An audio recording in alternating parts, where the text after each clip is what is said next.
지난주 이 시간 우리는 예수님과 관계 맺는 삶에 대하여 말씀을 나누었습니다. 오늘은 요한복음 13장의 말씀을 이어서 우리가 누구인지를 알아야 합니다라는 제목으로 은혜를 나누고자 합니다. 사람은 인생의 길을 걸어가면서 여러 차례 내가 누구인가 하는 질문을 던지며 살아갑니다. 내가 누구인지에 대해서 고민하는 것은 지극히 자연스러운 현상이며 우리는 이것을 정체성 확립의 과정이라고도 이야기를 합니다.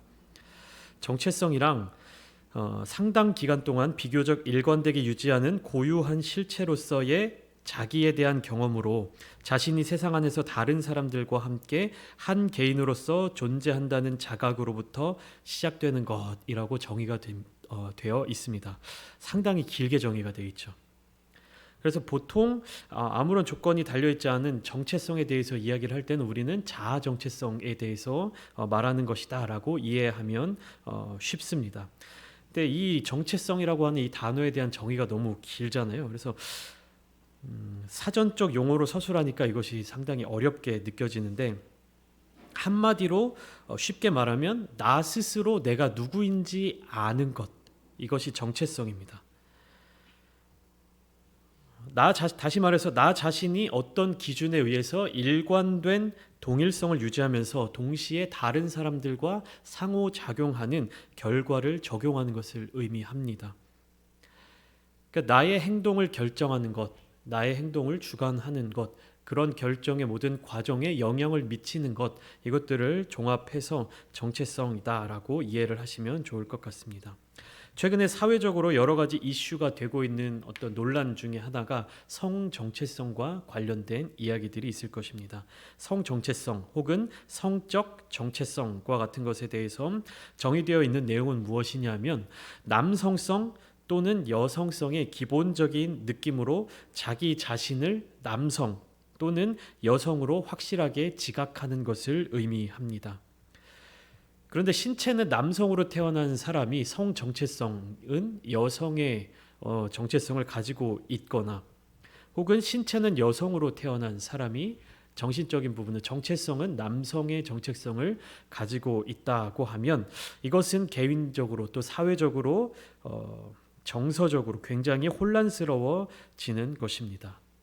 그러니까 내가 살아가고 있는, 내가 움직이고 있는 이 육신의 몸과 내 정신을 지배하고 있는 정신적인 성적 지향성, 성 정체성이 다르다고 했을 때 여기에서 나타나는 부조화를 우리가 트랜스젠더라고 이야기를 합니다. 무엇이냐면 신체적인 성별과 정신적인 성 정체성이 같은 사람을 우리는 시스젠더라고 합니다.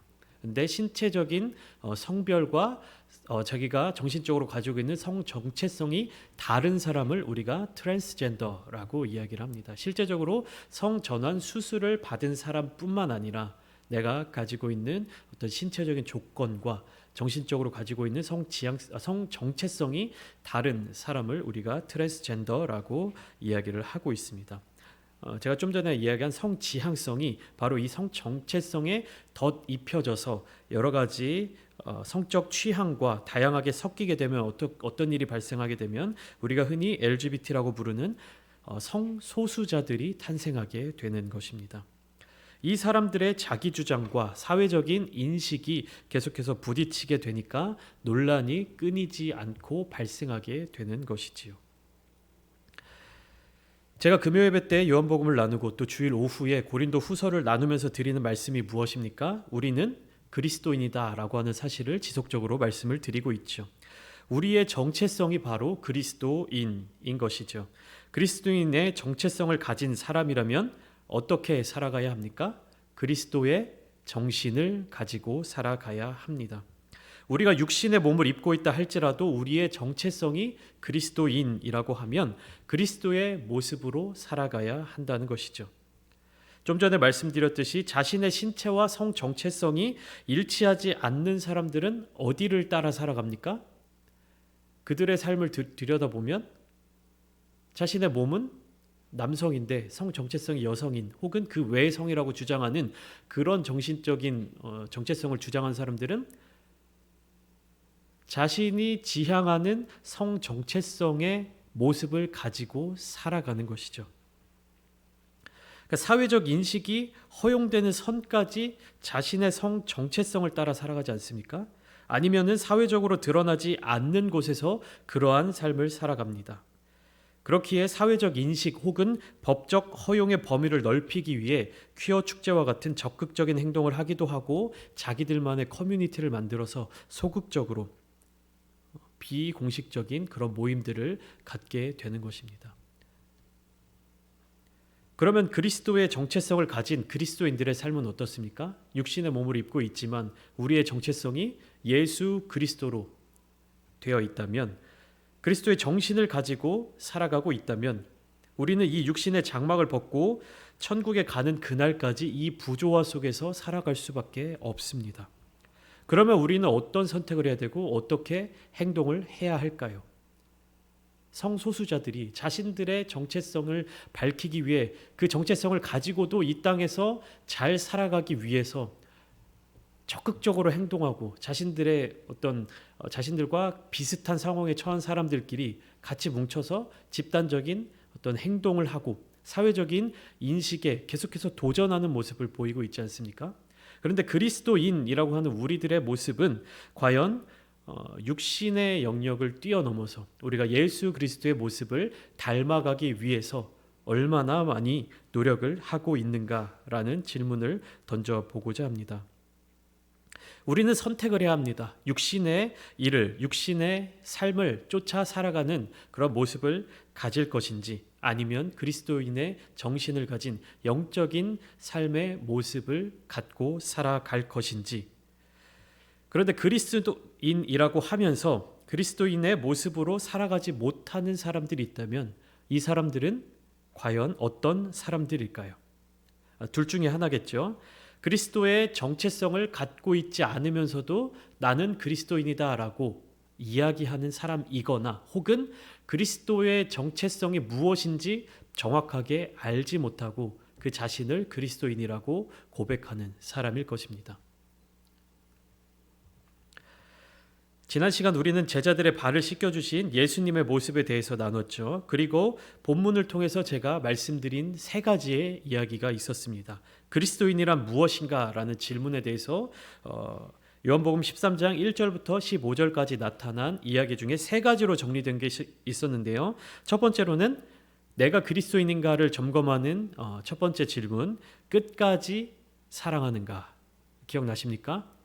첫 번째 질문은 끝까지 사랑하는가 였고요. 두 번째는 주님과 관계가 있는가, 주님과 상관이 있는가 하는 질문입니다. 세 번째는 주님이 행한 대로 행하는 삶을 사는가. 이 세 가지를 제가 여러분들께 질문을 던졌습니다. 그리스도인이란 무엇인가? 라는 주제로 함께 말씀을 나누면서 첫 번째, 끝까지 사랑하는가? 두 번째, 주님과 관계가 있는가? 세 번째, 주님이 행한 대로 행하는 삶을 살고 있는가? 그것이 바로 그리스도인이고 그리스도인의 정체성이라는 것입니다. 우리가 육신의 몸을 가지고 있고 우리가 육신의 생각을 가지고 있다면 이러한 고민을 할 필요가 없습니다. 내가 과연 예수님을 닮은 그런 삶을 살아가고 있는가? 내가 정말로 끝까지 사랑하는 삶을 사는 것인가? 나의 삶의 모습들, 나의 삶의 생각들이 과연 예수님과 관계가 있는가? 이런 고민을 할 필요가 없죠. 육신의 몸을 입고 육신의 생각을 가지고 있는 사람은 어떤 행동을 합니까? 나의 육신의 삶에 가장 좋은 것들을 우선순위에 두고 그것들을 추구하면서 살아갑니다. 무엇을 가져야, 어떤 행동을 해야 내 몸이 편안하고 나의 삶이 더 윤택해지고 나의 삶의 모습들이 더 남들과 비교해서 더 뭐 하나라도 나은 점이 있고, 이런 것들을 생각하고 그것에 집중하고 그것을 얻기 위해서 노력하며 살아가면 되는 것입니다. 그런데 육신의 몸을 입고 살아가면서 그리스도의 정체성을 가진 사람들은 어떻게 합니까? 그렇게 살아가기가 어렵다는 것이죠. 왜냐하면 육신의 몸을 따라 살아가는 것과 그리스도의 정신으로 살아가는 것은 서로 모순되는 삶이기 때문입니다. 지난주 본문의 결론부이자 오늘 본문의 서론 부분인 요한복음 13장 12절부터 15절까지의 말씀을 통해 주님께서 제자들에게 하신 말씀을 나눴죠. 15절에 뭐라고 예수님께서 말씀하시냐 하면, 내가 너희에게 행한 것 같이 너희도 행하게 하려 하여 본을 보였노라. 이렇게 말씀을 하십니다. 그러니까 첫 번째로 제자는 주님의 사랑을 잘 받을 수 있어야 합니다. 그러니까 주님의 섬김을 받아야 합니다. 무슨 말이냐면 예수님은 제자들의 발을 다 씻겨주신 후에 12절 말씀에 이렇게 이야기를 하고 계십니다. 내가 너희에게 행한 것을 너희가 아느냐? 이렇게 묻고 계십니다. 이게 어떻게 나온 말씀이냐 하면 8절을 보시면 베드로가 이렇게 이야기합니다. 내 발을 절대로 씻지 못하시리다. 예수님께 이렇게 얘기하는 거예요. 예수님께서 제자들의 발을 한 사람 한 사람 깨끗하게 씻겨주고 계실 때 베드로는 주님께서 내 발은 절대로 씻겨주시지 못할 것입니다. 절대로 씻겨주시면 안 됩니다. 이렇게 이야기를 하는 것이죠. 그때 베드로의 머릿속에 든 생각은 무엇입니까? 이 발을 씻기는 행위는 누구의 역할이죠? 종들의 역할인 거죠. 근데 우리의 선생님이신 우리의 랍비이신 예수님께서 이런 행동을 하는 것 자체를 베드로는 인정할 수가 없었던 것입니다. 그때 예수님의 대답이 이렇습니다. 8절 계속해서 보시면 내가 너를 씻어주지 아니하면 내가 나와 상관이 없느니라. 이렇게 말씀하세요. 그러니까 주님의 사랑과 주님의 섬김은 무엇과 연결되는 겁니까? 주님과 관계성이 이어지는 것을 의미합니다.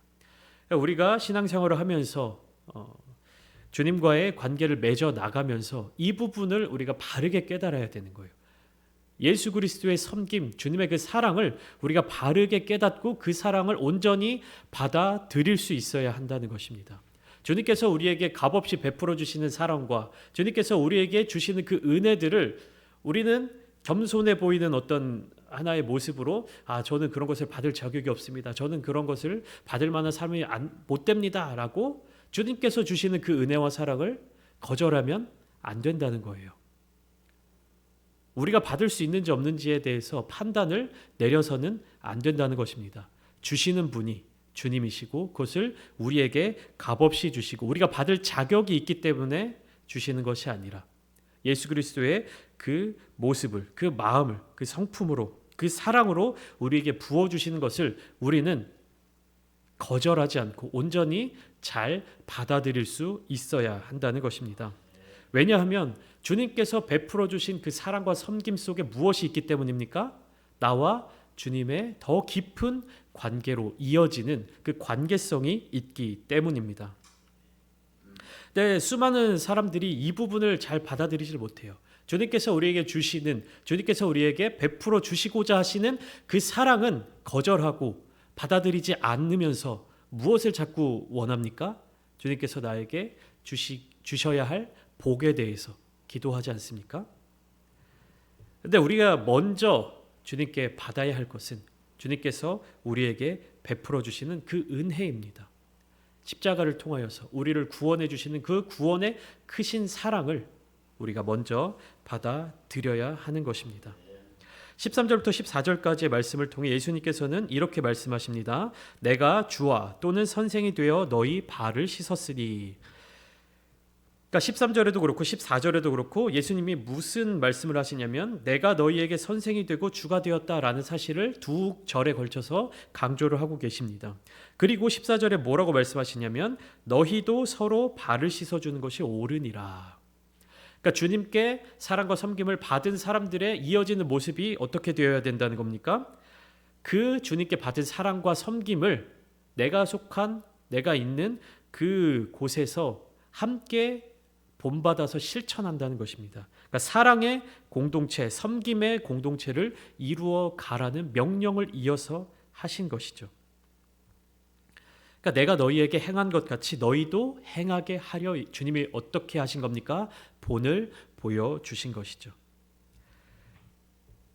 그리고 이어서 16절과 17절 말씀에 17절에 이렇게 말씀하십니다. 너희가 이것을 알고 행하면 복이 있으리라. 그러니까 주님께서 제자들에게 이러한 복이 있을 것이다 라고 말씀하시는 부분이 16절에 나타나 있는데요. 16절을 보면 이렇게 되어 있습니다. 종이 주인보다 크지 못하고 보냄을 받은 자가 보낸 자보다 크지 못하나니. 다시 한번 보실까요? 종이 주인보다 크지 못하고, 그리고 보냄을 받은 자가 보낸 자보다 크지 못하다라고 말씀을 하셨습니다. 그리고 이어서 17절에 뭐라고 말씀하십니까? 이것을 알고 행하면 복이 있으리라. 이해가 되십니까, 여러분? 16절의 말씀을 이해하고 그것을 알고 행하면 주님께서 복이 있다라고 말씀하셨어요. 우리 믿는 그리스도인, 그리스도의 정체성을 가지고 살아가는 우리들이 정말로 주님께서 주시는 그 복을 누릴 수 있는 방법을 알려주신 거예요. 근데 뭔가 정확하게 명료하게 떨어지는 문장이 아닌 것 같아요. 그렇죠? 종이 주인보다 크지 못하다. 보냄을 받은 자가 보낸 자보다 크지 못하다. 이거를 알고 뭘 행하라는 것일까를 질문을 해봐야 될 것입니다. 이 두 가지 종류의 어떤 관계가 나오고 있죠. 종과 주인, 그리고 보냄을 받은 자와 보낸 자가 나와 있는데, 이것은 무엇이냐면 하나님과 예수님의 관계, 그리고 예수님과 제자들의 관계, 이것이 이어지는 거예요. 자, 예수님의 입장에서 보내신 자가 누구십니까? 예수님을 이 땅에 보내신 분? 하나님이시죠. 제자들은 또 누구를 보내셨습니까? 예수님은 누구를 보내셨습니까? 제자들을 보냈죠. 그러니까 제자들은 예수님께 보냄을 받은 사람이고, 예수님은 하나님께 보냄을 받으신 분이셨습니다. 그러니까 예수님의 입장에서 주인은 누굽니까? 하나님. 하나님의 종으로서의 순종하는 삶을 사셨고요. 제자들에게 있어서 주인은 누구입니까? 예수 그리스도. 이것은 무엇이냐면 그 말씀에 순종하는 삶을 의미하는 겁니다. 예수님께서 그분을 보내신 하나님의 말씀에 철저하게 순종하며 사셨던 것처럼, 그리고 제자들이 보내신 주님의 그 말씀에 순종하고 그 말씀을 기억하고 살아가는 그러한 삶. 그러니까 예수님의 제자들을 상대로 발을 씻겨주신 것은 무엇입니까? 주인이자 선생이 되었지만 예수님이 제자들을 상대로 종의 역할, 종의 일을 하셨죠. 그렇기 때문에 예수님이 보내실 사람들도 예수님의 그 모습을 닮아가야 한다는 것입니다. 그리고 이 모든 일의 주관자는 누구시다? 하나님이시다. 하나님의 뜻을 알고 하나님의 말씀에 순종하며 살아가야 한다는 것을 의미하고 있습니다.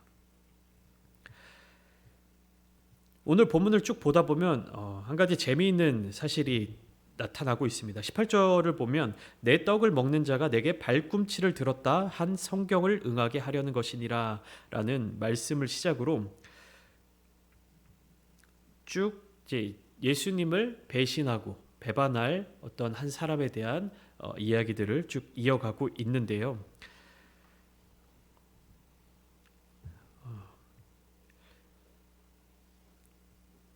18절 마지막을 보면 내게 발꿈치를 들었다 한 성경을 응하게 하려는 것이니라 라는 이 말씀은 무엇을 뜻하냐면 시편 41편 9절 말씀에 다윗이 쓴 시입니다.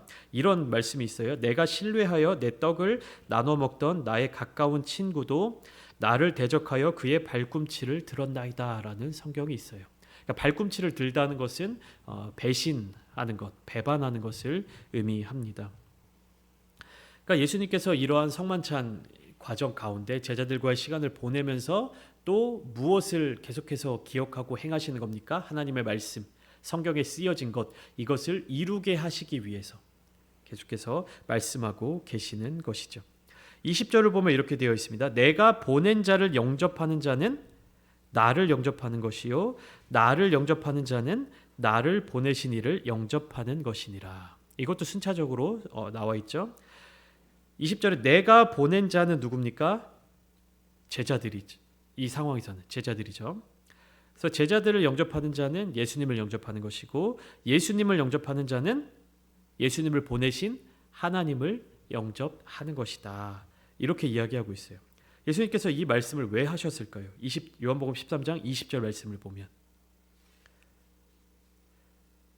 이것은 다른 이제 다른 사복음서 성경 말씀을 좀 찾아보고 같이 보아야 조금 더 이해하기가 쉬울 것 같습니다.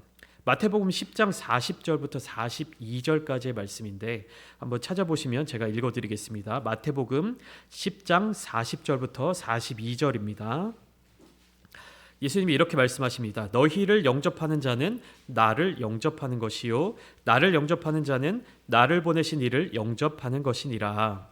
선지자의 이름으로 선지자를 영접하는 자는 선지자의 상을 받을 것이요 의인의 이름으로 의인을 영접하는 자는 의인의 상을 받을 것이요 또 누구든지 제자의 이름으로 이 작은 자 중 하나에게 냉수 한 그릇이라도 주는 자는 내가 진실로 너희에게 이르노니 그 사람이 결단코 상을 잃지 아니하리라 하시니라.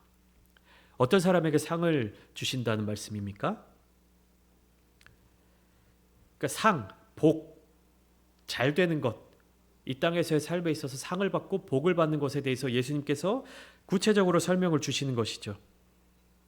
마태복음 10장 40절을 보면 너희를 영접하는 자는 예수님을 영접하는 거예요. 그러니까 제자들을 영접하는 자는 예수님을 영접하는 것이고 예수님을 영접하는 자는 하나님을 영접하는 거다라고 이야기를 하시면서 선지자 이름으로 선지자를 영접하는 자는 누구의 상을 받습니까? 선지자의 상을. 의인의 이름으로 의인을 영접하는 자는 의인의 상을 받을 것입니다. 그러면 이어서 예수님이 보내신 제자들을 제자의 이름으로 예수님의 이름으로 하나님의 이름으로 영접하고 한다면 어떠한 상급, 어떠한 복이 임한다는 것입니까? 그러니까 예수님의 이름으로 영접을 하면 예수님의 상을 받는다는 거죠. 인간적인 어떤 기준과 너무 다르지 않습니까? 인간적으로 부를 축적한다든지 성공을 한다든지 여러 가지 우리가 누릴 수 있는 상이나 복과 다른 의미인 거죠. 내가 상대방을, 내가 이웃을 어떻게 생각하는 것인지.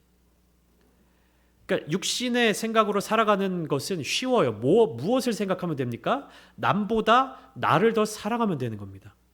남을 사랑하고 남을 세워주고 남을 배려하고 남을 섬기는 것보다 무엇을 우선시하면 되는 겁니까? 나를 섬기고 내가 잘 되는 것을 우선시하면 되는 거예요. 근데 예수 그리스도의 정체성을 가지고 살아가는 사람들이 받을 상과 받을 복은 어떻게 살아가야 받을 수 있는 겁니까? 나보다 남을 더 낮게, 그러니까 낮은 이게 아니라 나보다 남을 더 좋게, 나보다 남을 더 섬길 때, 내가 남보다 더 낮아질 때, 이럴 때 하나님의 상급을 받을 수 있는 것입니다. 이후에 21절부터 이제 30절까지의 말씀은 가룟 유다가 그 마음 가운데 사탄이 들어오고 예수님을 배반하는 그 서두의 과정들을 보여주고 있는데 예수님께서는 21절에 그 마음에 심령이 괴로워 증언하여 이르셨다. 이렇게 이야기를 합니다. 너희 중에 하나가 나를 팔리라. 근데 많은 사람들이 이 예수님의 말씀을 보고 이것은 예언의 말씀이다. 가룟 유다가 그렇게 할 수밖에 없게 그런 역할을 맡은 사람이다. 예수님이 십자가에 달리기 위해서는 가룟 유다 같은 역할이 필요했다라고 말하는 성경 학자들도 소수지만 있습니다. 그런데 이것은 7절부터 먼저 한번 볼까요? 조각을 받은 후 곧 사탄이 그 속에 들어간지라 이에 예수께서 유다에게 이르시되 네가 하는 일을 속히 하라 하시니 28절입니다. 이 말씀을 무슨 뜻으로 하셨는지 그 앉은 자 중에 아는 자가 없고 29절 어떤 이들은 유다가 돈꾀를 맡았으므로 명절에 우리가 쓸 물건을 사라 하시는지 혹은 가난한 자들에게 무엇을 주라 하시는 줄로 생각하더라. 그러니까 예수님과 함께 있었던 제자들은 예수님의 말씀이 무엇인지 깨닫지 못했어요. 그런데 30절에 유다가 그 조각을 받고 곧 나가니 밤이더라. 이 말씀에 그 전제되어 있는 27절을 보면 예수님께서 떡 한 조각을 적셔서 가룟 유다에게 주셨습니다. 이게 무슨 뜻입니까? 내가 떡 한 조각을 적셔다 주는 자가 그니라 나를 팔자다. 이것은 가룟 유다가 예수님을 팔 사람이다라는 것을 주님께서 알려주신 것이죠. 누구에게 알려주신 겁니까? 가룟 유다에게 알려주신 겁니다. 근데 몇몇 학자는 예수님의 말씀과 떡을 건네는 이 행위가 부정적인 의도를 갖고 있다고 주장을 합니다. 그러니까 가룟 유다로 하여금 예수님을 배신하는 행위를 하도록 만드는 모습이라고 이야기를 해요. 그런데 실제는 그것이 아니죠. 예수님께서는 계속해서 제자로서의 삶, 그리스도인의 정체성에 대해서 말씀하셨고요. 가룟 유다에게 이 신호를 주시는 것, 이 행동을 하신 것은 무엇이냐 하면 마지막까지 가룟 유다에게 선택의 기회를 주신 것입니다. 그가 마음속에 들어온, 그리고 그 머릿속에 생각을 심어준 그 사탄을 피해서 주님께로 돌아오는 그리스도인의 정체성을 갖고 살 수 있도록, 그 스스로 그 선택을 할 수 있도록 주님께서는 기회를 주셨던 것입니다. 그런데 유다는 그 자신이 누구인지를 정확하게 알지 못했어요. 주님과 3년 6개월의 삶을 같이 살면서도 그 자신이 육신을 따라 사는 사람이었는지, 예수님을 따라 사는 그리스도인이었는지, 그 자신의 정체성을 정확하게 알고 있지 못했던 것입니다. 그렇기 때문에 유다는 자기의 선택으로 사탄을 받아들이고, 그리고 그 이어지는 결과로 예수님을 팔아 넘기게 되었던 것이죠. 예수님과 함께 항상 다녔던 사람이었지만 진정한 그리스도인, 예수님의 제자가 되지 못하고 마지막 순간 사탄의 정체성과 같은 그런 결정을 내리고 그 행동을 하게 되었다는 것입니다. 우리 또한 우리의 삶을 보면서, 우리의 행동을 보면서, 혹은 우리의 삶의 모습들을 보면서 우리가 누구인지를 정확하게 알아야 됩니다. 근데 가룟 유다와 같이 3년 반의 시간 동안 계속해서 주님을 따라다녔던 사람도 그렇게 주님의 제자처럼 보이고 그리스도인의 정체성을 가진 사람처럼 보였던 가룟 유다도 실제적으로는 어땠습니까? 그 마음에, 그 생각에 그리스도가 아닌, 예수님이 아닌 다른 어떠한 것, 예를 들면 재물에 대한 욕심이 가장 크게 자리 잡고 있지 않았습니까? 우리 또한 주님 앞에 나와서 예배드리고 기도하며 그리스도인의 모습으로 살아가고는 있지만 정말로 우리의 정체성이 그리스도를 따르는 삶을 살고 있는지, 정말로 예수 그리스도를 가장 사랑하는 삶을 살고 있는지, 정말로 우리 삶의 중심에, 우리 마음의 중심에, 우리의 생각의 중심에 예수님을 모시고 살아가고 있는지를 알아야 하고 그것을 점검해 보아야 합니다. 그냥 보여지는 것대로, 그냥 흘러가는 대로, 나 교회 다니는 사람이지, 나 그리스도인이지, 나 기독교인이지 라고 끝내는 것이 아니라 우리 자신에게 계속해서 질문을 던져보고 우리의 모습을 객관적인 시각으로 바라보면서 우리가 누구인지를 알아야 하는 것입니다. 그래서 오늘 설교의 제목처럼, 사랑하는 우리 부천장대교회 모든 성도 여러분, 저도 마찬가지고, 우리가 누구입니까? 여러분 누구십니까? 이 세상을 살아가면서, 육신의 몸을 입고 살아가면서 여러분들의 정체성은 무엇을 향해 있습니까? 여러분들의 마음은 어디를 향해 있습니까? 여러분들은 누구십니까? 오늘 이 시간 함께 기도하실 때에 우리가 정말로 예수 그리스도를 따라가는, 정말로 예수님의 제자된 삶을 살아가는 정말로 그리스도인이 맞는지 다시금 주님 앞에 나아가서 확인하는 귀한 시간이 되기를 소망하며, 우리를 이곳까지 인도해 주신 주님께서 우리의 삶의 앞으로의 모든 순간순간마다 우리를 인도해 주시고 이끌어 주시고, 또한 주님께서 우리에게 베풀어 주신 그 크신 복과 그 크신 은혜와 상을 우리가 놓치지 않고 온전히 누리며 살아가기를 소망하며 기도하며 응답받는 귀한 시간 되기를 주님의 이름으로 축원합니다.